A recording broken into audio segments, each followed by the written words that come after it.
I'm here with Sandra Lehner. Thank you so much for joining. Uh, you are you have been dubbed by the industry press as the TV futurist, which is a title that now that I know your bio, you have very much earned, which we will get into. And you have owned that title, so you are now the editor and creator of TV Futurist, which is a Substack newsletter, but it's also a platform where you help producers, broadcasters, and brand managers through writing and coaching.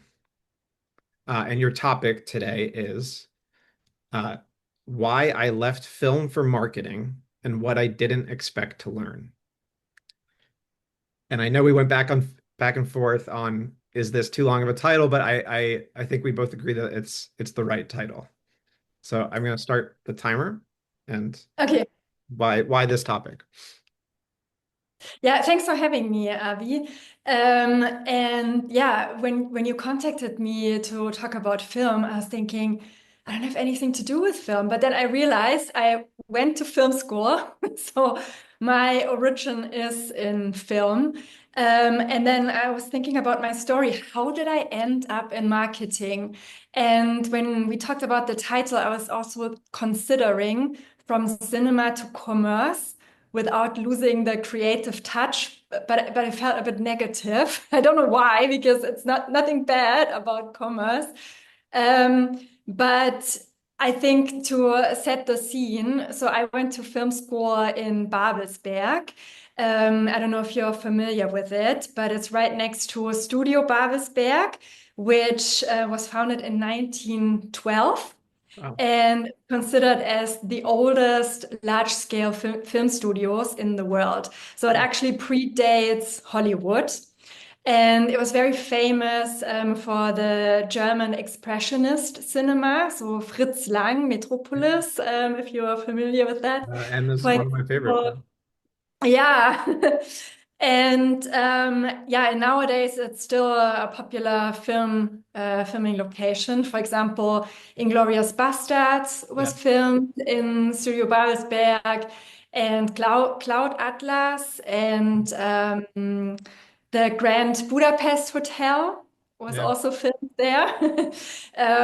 Yeah.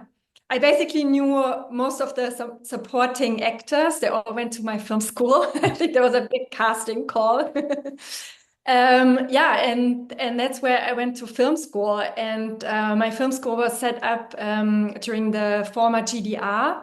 So I was very much still influenced by East Germany. Eventually, I wanted to study abroad. And I wanted to study in the UK or in the US, but they only had ties with China, Russia, and Eastern Europe. Um, and it was an art school, so they were teaching their students to create art Yeah. rather than commercially successful films. And so I was the student representative in the Senate of the university. And so I heard a lot how professors were thinking about film and what they wanted their students to learn at the school. And while I was studying, they had a graduate survey, and it turned out that 90% of the graduates weren't working in film or TV, and Wow. only 9% were working in TV and 1% in film. And I think that was an eye opener for everyone. Wow. Because Germany is not Hollywood, we don't produce that many feature Yeah. movies per year. And also the television industry. I mean, there's a lot of entertainment, and now with the streamers, obviously there are more opportunities. But yeah, back then there weren't that many opportunities if you wanted to create drama series, for example. Yeah. Well, first off, like you're a perfect guest to have on here. It's I'm not limiting I'm still figuring out what this series really is about. But I think the heart of it is about the changing media landscape. Obviously with an emphasis on film, but you were very much a part of that changing landscape. And I mean, that is literally your topic is how you went from film to marketing. And now every filmmaker has to be a marketer to some extent. So uh, Yeah, one thing, I totally agree. yeah, but I want to touch on so why you were dubbed the TV futurist. Maybe you could talk about that for a second because you were working in AI essentially like 15 years ago, I believe you wrote, or not necessarily No, working in AI, my but film, yeah. yeah, my film school thesis was about could virtual actors replace human actors? Because I was working as a student. I was working at UFA Serial Drama, which is the biggest drama series producer in Europe.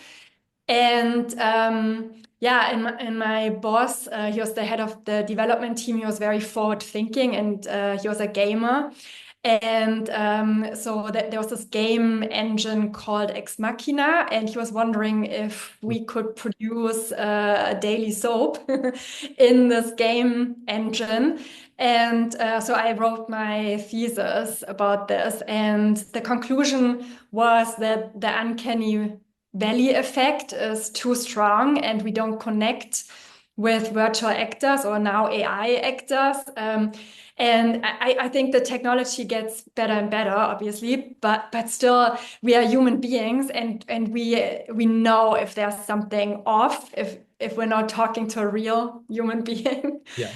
And yeah, and that was like 15 years ago. So so I was always thinking about the future. And yeah, I was So always interested in exploring trend topics, what it actually means. yeah, you were forward thinking. Yeah, but I But was yeah. they called me the TV futurist to go back to that because I've been researching Gen Z for the past 10 years. And I think it piqued my interest because I was attending MIB TV and they had the digital screenings 10 years ago where, you know, different YouTube channels, BuzzFeed and Vice, they were presenting their digital shows. And there was one presentation about Gen Z. And I realized, I mean, I'm a millennial, and you know, Gen Z just thinks very differently. Yeah. They grew up during very economic turbulent times, and they're the first digital native generation. And I saw quite early on that their media behavior is going to change the media industry. And so I've been, yeah, speaking on panels about Gen Z for the past 10 years. And I think TV producers were interested in it, but they always felt like, ah, you're talking about the future. It's Yeah. so far away. What? And yeah, and now the future is here. And I think with this whole focus on the creator economy, which is basically Gen Z. You know, they started their YouTube channels 10 years ago. That yeah, now the future is here, and they need to rethink. Um, yeah. Well, it seems like you pivoted to TV at the right time. You pivoted to social media then at the right time. You've really just kind of uh, you said social media interactive storytelling, which um, Mhm. I'm curious what you mean exactly by interactive storytelling. Yeah, so after I graduated from film school, I wanted to move back to the UK because I was working in drama development in Germany and nothing really got commissioned. And I studied in the UK and I just felt like it's the better place for me to develop my career. But yeah, then I moved from one day to the next, basically, and I realized no one was waiting for someone from Germany to, you know, work in the TV industry in the UK. And I found a job with a YouTube channel, and it was in 2012 when YouTube was launching so they put funding into original YouTube channels. And I started working for Copa 90, which is a football YouTube channel. and they had a show called the Eurofan, and this BBC Radio 1 DJ, he traveled to all the Champions League games across Europe, and they needed someone who speaks more languages than just English. And yeah, so I started working there, and so I feel like I was like at the heart of the YouTube revolution, not Yeah. realizing it, of course. And yeah, and now in hindsight, I mean, the way we even produced the Eurofan, I would try to find fans in the country, in Spain, Italy, Germany, who would show us around when we arrive and show us what they were doing before the football or soccer game, and yeah, what songs they were singing, what food they were eating. And yeah, and that's how we developed the episode. But then, so it was a very expensive show. Because we had to travel across Europe and we had to get the tickets for the games. And the most successful show on the channel was actually just two guys sitting on a sofa talking about football and the comments that people left on the video from last week. Yep. And so zero production value. I think it was just one camera they used. But it was the most successful show. And I think that's when I realized how important it is to involve your audience. Yep. And I pivoted to becoming a social media manager. And I worked, for example, on Made in Chelsea, and we had a fan show where we asked the fans questions, or they could leave comments that we integrated in the show. So they felt heard, basically. Yeah. Uh, Yeah. This is just a short yeah, aside, is I actually very much worked in this exact field. I led like a startup for interactive video in Google. So I basically worked for YouTube a little bit later and helped them like implement like very specific interactive features, which is exactly what you're talking about. They're still developing that, but they're just, they want to fine tune what those interactive elements are for how fans interact with creators. And they put a lot of energy into that, and it's really paid off. Um, but yeah, yeah, I I guess think we learned a lot from what the fans were talking about, what they liked, which characters they liked, which plot lines they liked, and yeah, and I think a lot of producers realize now that they need social media to market their show, but it's also a good tool to look at in hindsight what people were talking about, and use this knowledge to influence the next seasons. And I think Netflix is doing a really good job at this. That yeah, they don't they actually look at what people are talking about on social yeah, media. yeah. Uh, They used to have yeah, an interactive team, but they switched to games. But yeah, the type of interaction. So I mean, you've pivoted and so, like really, you that you really have earned the TV futurist because uh, you then went basically from social media to branded entertainment marketing.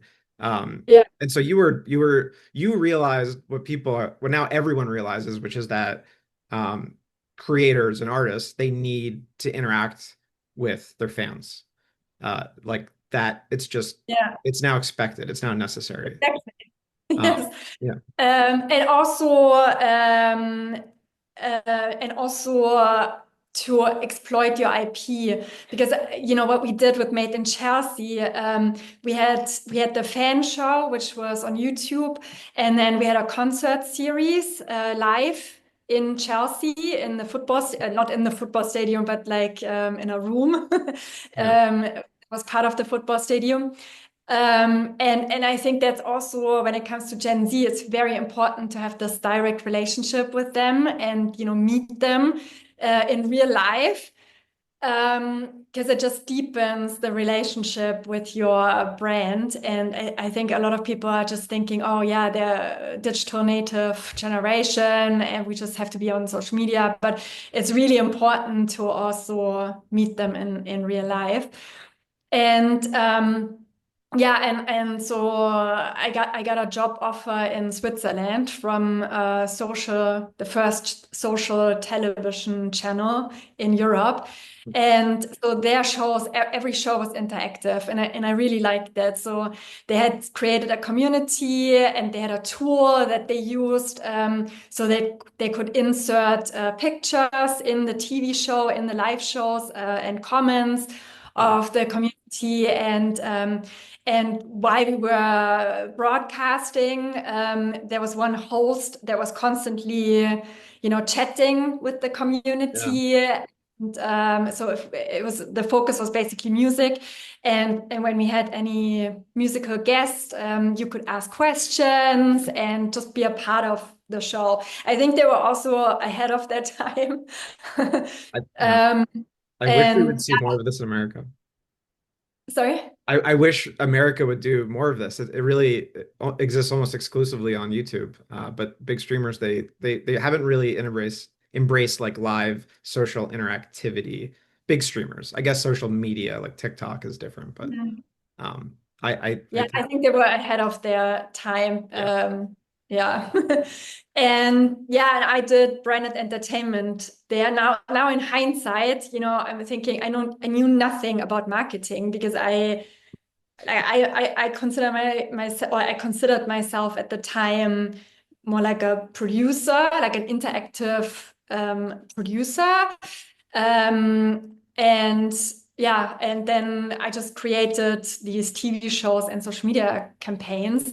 But I think because before I was working in social media, so I knew what community means. So I knew my super fans. I knew exactly what they liked. Like I said, like which characters, which plot lines, which products they liked. And the same with the TV channel. I knew the audience, I knew the community, and then I knew our commercial needs, what we needed. So we needed people on all platforms. We needed people to tune into the TV. We needed people on social media interacting with us, and we needed people watch our YouTube channel. So when I created campaigns, I tried to lead people, on all platforms. And then from the briefing, I also knew the client's needs, and I just tried to combine everything, um, just intuitively, I guess, because I had no idea, Well, like so how y- funnel works or how to create a flywheel or customer journey, all these marketing terms I had no idea about. um, But I think and I think that's important for producers. Like if you come like from a storytelling background, I think you intuitively insert the brand in the story, and not think like a marketeer, who thinks in these funnels. yeah, yeah. You asked me to keep you updated on the time. So we only have 2.5 minutes left, but there's two Thank you. big things I really want to get to. But one is I like do you have like lessons that you can share? Because I think, there's a lot of filmmakers right now who are just gonna have to learn marketing, whether they would like to or not. And yeah, what lessons can you share? I think first of all, um, if you don't know anything about marketing, you should include someone who knows about marketing in a development stage already. So for example, Wednesday, so I looked at Wednesday, and obviously they were thinking about on which platform would Wednesday be, not on Instagram. She's not a happy, selfie person who is on Instagram. So they created an X account for her. I think 2 years or one and a half years before they started production. That tells me that someone who thought about the marketing campaign was also in the development team. And yeah, and then it's very important while you produce that you create the content and that you already create a community and buzz. Because for me, it's difficult if someone has the finished product and then tells me, okay, here, please market my film or my TV show. Then there's nothing I can do anymore. It also gives you not enough time to yeah, create enough buzz for your show. And then I think the basics for marketing are who's your target audience. I think if you develop a film or a TV show, you should always think about who is your target audience. So I learned at my film school that you should just create art, you know, that comes from your heart. But I think that's very dangerous nowadays. You should at least think about who is this for? And then it's also easier if you want to market it, then you know, okay, they're on these platforms, they like this kind of content. Um, and then the second part is what's your goal? And because I see a lot of people, you know, doing social media without knowing what's my end goal.